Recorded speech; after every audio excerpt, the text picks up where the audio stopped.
tidak ada sabar, tidak satu pun orang mampu bersabar, dan engkau pun tidak bisa bersabar illa billah, kecuali hanya karena dengan pertolongan Allah Subhanahu wa ta'ala. Sabar kita itu pun bukan karena kita, bukan dari diri kita, tapi karena rahmat Allah, pertolongan Allah Subhanahu wa ta'ala. Qala Rasulullah sallallahu alaihi wasallam, Rasulullah bersabda, "Inna sabra 'inda sadmatil ula." Sesungguhnya sabar itu pada pukulan yang pertama. Ada seorang perempuan, anaknya meninggal dunia. Lalu kemudian dia menangis di samping kubur makam anaknya. Datang Nabi SAW menyuruh dia sabar. Sabarlah. Lalu kemudian perempuan itu marah. "Ilaika anni, pergilah engkau dariku. Innaka lam tusab bi musibati." Engkau menyuruh aku sabar karena engkau tidak menerima musibah seperti yang sedang aku alami. Dia tidak kenal dengan Nabi. Lalu kemudian beberapa hari setelah itu orang memberitahu, itu yang kau usir, yang kau marahi kemarin, yang menyuruh engkau sabar itu adalah Nabi. Lalu dia pun datang lagi kepada menjumpai Rasulullah SAW. "Ya Rasulullah, maafkan aku. Aku kemarin tidak tahan, tapi sekarang alhamdulillah sudah mulai berkurang." Lalu apa kata Nabi? "Inna sabra 'inda sadmatil ula." Sesungguhnya sabar itu pada pukulan yang pertama. Jadi kalau kita mampu pada pukulan yang pertama, di saat baru dapat berita itu kita bisa sabar, nah itu baru luar biasa. Kalau sudah 2-3 hari, sebulan, setahun, memang dia akan seiring dengan waktu, sabar itu akan menguat. Tapi kalau mau melihat kekuatan iman orang pada pukulan yang pertama. Suatu ketika saat Abdullah ibnu Abbas radhiyallahu anhuma naik kendaraan, naik ontanya dalam satu perjalanan, tiba-tiba terlihat di belakangnya ada debu naik ke atas. Kalau debu naik ke atas artinya ada orang sedang naik kuda, kencang mengejar Abdullah bin Abbas. Begitu dia sampai menemui Abdullah bin Abbas, dia sampaikan, "Wahai Abdullah bin Abbas, ya ada apa? Saudara kandungmu meninggal dalam perang, syahid, jihad fisabilillah." Abdullah bin Abbas langsung turun dari untanya, mengambil wudhu dan langsung sholat. Sholat apa itu? Baik berdoa, tapi lebih baik lagi sebelum doa itu sholat sunat 2 rakaat. "Ya ayyuhalladzina amanu," hai orang beriman, "ista'inu," minta tolonglah kepada Allah, "bis-sabri," dengan sabar, "was-shalah," dan sholat. "Tsumma as-sabru 'ala aqsam." Sabar itu ada beberapa level. Sabrun ala ma huwa kasbun lil abdi wa sabrun ala ma laysa bikasbin lahu. Ada sabar karena usaha seorang hamba, ada sabar bukan karena usahanya tapi karena anugerah pemberian dari Allah. Kamu mesti sabar, musibah yang kau terima belum ada apa-apanya. Kalau anakmu meninggal dunia, maka anak orang lain juga lebih parah meninggalnya, tabrakan karena sakit, karena ini, itu, ini segala macam. Lalu kemudian setelah kita nasihati, orang itu pun sholat sunat, setelah itu dia sabar. Itu namanya sabar karena usaha. Tapi ada orang ketika mendengarkan satu berita yang menurut kita mungkin dia akan pingsan, mungkin dia akan meraung, mungkin dia akan meratap, tapi dia tenang saja. Dan ketika kita tanya, "Kemarin waktu saya kasih tahu berita itu, kenapa kamu tenang?" Dia menjawab, "Saya pun tak tahu. Tak kenapa saya bisa tenang." Nah, ini sabrun ala ma laysa bikasbin lahu. Sabar bukan karena usaha untuk bersabar, tapi karena sabar pemberian dari Allah SWT. Boleh jadi karena ibadahnya selama ini, boleh jadi karena makanannya halal, boleh jadi karena dia didoakan orang lain, banyak faktor. Tapi yang jelas sabar terbagi 2. Fasabru 'alal muktasibi 'ala qismain. Sabar yang diusahakan, yang dicari, itu terbagi 2 lagi. Sabrun ala ma amara Allah bihi wa sabrun ala man naha anhu. Sabar terhadap yang diperintahkan Allah, sabar terhadap yang dilarang Allah. Sabar terhadap yang diperintahkan Allah, sabar mengeluarkan uang tetes peluh keringat yang dicari pagi pulang petang. Sabar dia berikan itu, ke rumah dia bawa 10 kilo, yang justru 50 kilo dia bagikan ke fakir miskin. Itu sabar. Sabar melaksanakan perintah Allah. Sabar dia menggunakan uang yang mestinya bisa dia pakai untuk liburan ke tempat-tempat keliling dunia, tapi justru dia berangkatkan imam musala untuk berangkat umroh. Nah, itu sabar. Sabar melaksanakan perintah Allah. Yang jenis yang kedua, sabar menahan diri dari maksiat. Diajak orang dia dugem, sakau, mabuk, minum khamar, joget-joget tak tentu arah. Lalu kemudian kata dia, saya lebih baik di rumah saja. Sabar dia. Itu namanya sabar melawan perbuatan haram. Amma sabru ala ma laysa bimuktasibin lil abdi. Adapun sabar yang bukan dari usaha seorang hamba, fa sabruhu ala maqasati ma yattasilu bihi min hukmillahi fima yanaluhu fihi masyaqqah. Kesabarannya menghadapi kesulitan, kesusahan, kepayahan, kerasnya hidup, ma yattasilu bihi min hukmillah, yang dia alami dari hukum Allah, ketetapan Allah SWT, fima yanaluhu fihi masyaqqah, yang dia terima saat itu dan dia amat sangat sulit menerimanya, tapi dia bisa sabar. Terbakar harta kesayangannya, hilang yang dia cintai, bisa dia bersabar. Itu adalah sabar pemberian dari Allah Subhanahu wa ta'ala.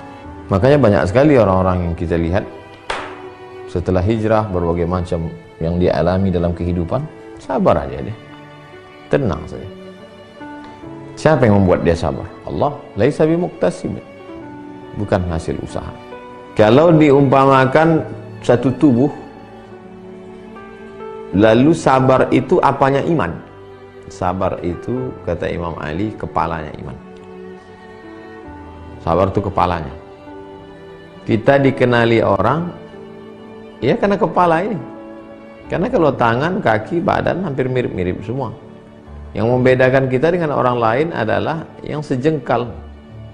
Sejengkal ke atas, sejengkal ke samping. Itulah wajah. Kepala. Di kepala itulah penglihatan, di kepala itu pendengaran, di kepala itu alat perasa, di kepala itu bisa melihat, di kepala itu bisa mengenali orang. Kalau sudah kepalanya tak ada arti badan, maka dipancung kepala orang, lehernya dipotong.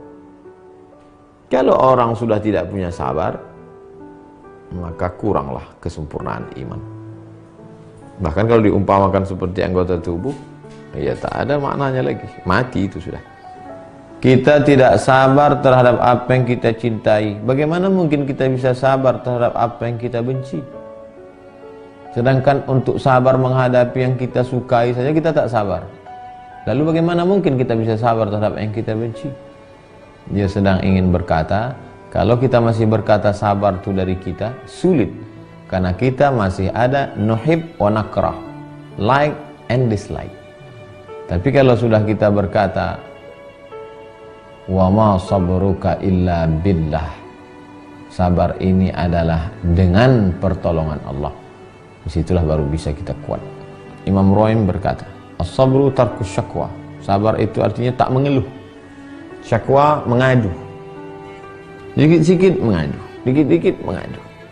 Orang yang sabar itu tarkus syakwa, tak perlu berkeluh kesah. Innal insana khuliqa halu'a, idza massahu syarru jazu'a, wa idza massahu khairu manu'a. Itulah sifat manusia. Manusia itu diciptakan dalam keadaan berkeluh kesah. Kalau datang kesulitan, mengeluh. Kalau datang kesenangan, pelit. Kalau sedang susah, miskin, mengeluh. Mengeluh tentang makan, mengeluh tentang tempat tidur, mengeluh tentang itu, ini. Begitu diberikan Allah kecukupan, tak peduli sama orang. Memang itulah sifat manusia. Lalu apa itu sabar? Tarkus syakwa, tak ada mengeluh. Qala Dhunnun, Imam Dhunnun berkata, as-sabru, arti sabar, isti'anah billah, minta tolong hanya dengan Allah. Itulah sabar. Karena ketika datang ujian itu, kalau orang sudah hanyut di sungai, rumput lapuk pun ditarik. Jangankan galah bambu yang kokoh, jangankan akar batang kayu, rumput lapuk sudah jeras akan putus, ditarik juga. Begitulah. Kalau rumput lapuk jangan kau tarik. Yang perlu ditarik itu adalah batang kayu yang kokoh. Siapa itu? al-isti'anah billah. Minta tolong hanya kepada Allah. Kalau mampu, berarti kau sabar. Lalu sabarku itu untuk apa? Supaya engkau ridha. Bagaimana supaya engkau ridha?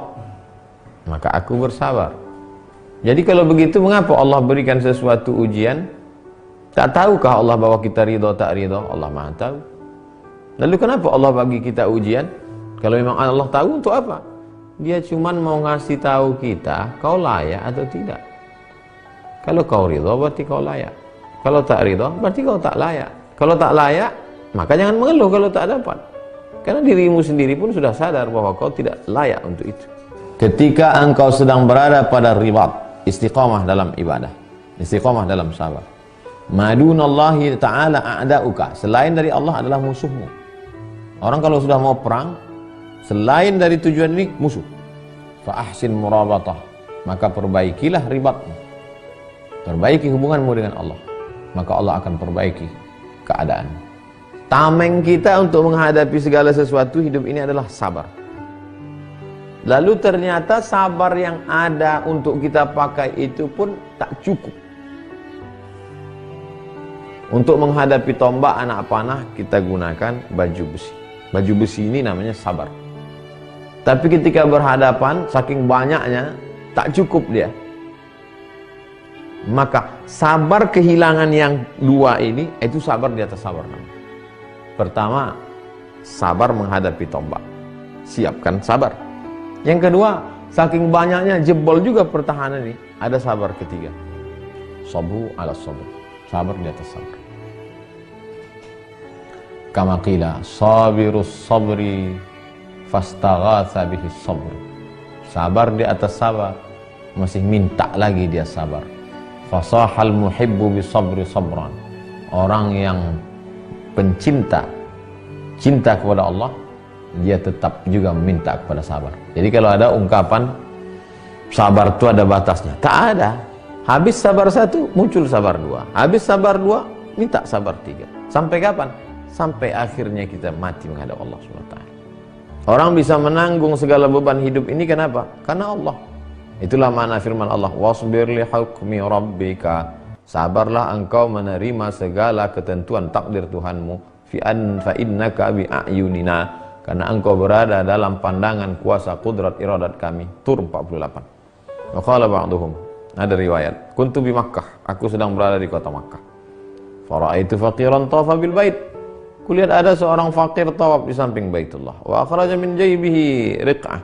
Dikeluarkannya satu kertas tulisan dari kantongnya. Wa nazara fiha, dia baca. Wa marra, dia lewat. Falamma kana bil ghad, esok hari dia tawaf lagi, dia keluarkan kertas, dia baca.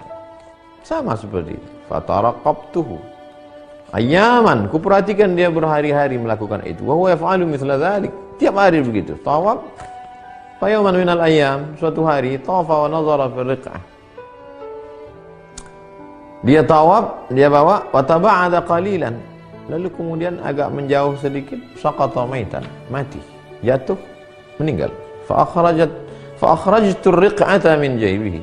Ku keluarkan tulisan yang biasa dia baca itu dari kantongnya. Lalu ku baca, ternyata itu yang dia baca. Wasbir li hukmi rabbika fa innaka bi a'yunina. Wasbir li hukmi rabbika, sabarlah engkau menerima takdir ketetapan Allahmu. Fa innaka bi a'yunina, karena engkau sesungguhnya dalam pandangan kami, kata Allah Subhanahu wa taala. Semua kita dipandang Allah. Lalu kenapa orang sabar itu dipandang Allah? Dipandang Allah dengan pandangan khusus. Semua kita ini bersama dengan Allah. Mengapa orang yang sabar itu disebut innallaha ma'as sabirin? Allah membersamai dia dengan kebersamaan yang khusus. Kalau Allah sayang kepada kita, pasti dia lihat kita. Apa tanda dia lihat kita? Dia kasih kita ujian. Kalau Allah sedang menguji kita, berarti dia sayang kepada kita. Bi'ayunina, dia pandang kita dengan pandangan kasih sayang. Allah berfirman dalam kisah Ayub, inna wajadnahu sabira. Kami dapati Ayub itu dalam keadaan sabar. Ni'mal abdu, dialah hamba paling baik. Innahu awwab, dia kembali ke jalan Allah.